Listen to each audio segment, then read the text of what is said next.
السلام علیکم ورحمۃ اللہ وبرکاتہ۔ شہر کے مشہور چائے خانے میں رش تھا۔ مالک صبح سے کاؤنٹر پر تھا، سر کھجانے کی فرصت نہ تھی۔ دوپہر تک اس کے سر میں درد شروع ہو گیا۔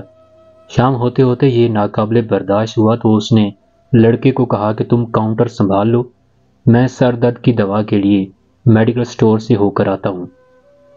مالک میڈیکل سٹور پر آیا، سر درد کی گولیاں مانگی۔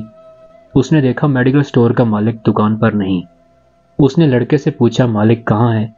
لڑکے نے کہا ان کے سر میں درد تھا، وہ آپ کے چائے خانے پر گئے ہیں، کہہ رہے تھے وہاں بیٹھ کر چائے پیتا ہوں، شاید کچھ سکون مل جائے۔ ہر طرف یہی صورتحال ہے۔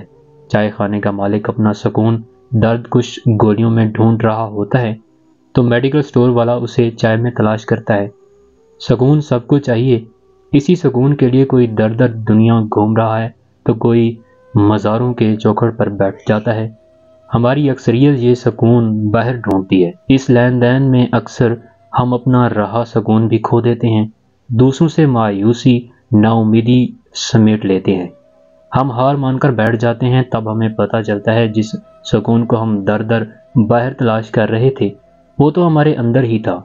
سن لو اللہ کی یاد ہی سے دل چین پاتے ہیں، یہ تو بندگی ہے اور بندے کا اللہ سے جوڑ ہے جو اسے خود سے جوڑ دیتا ہے۔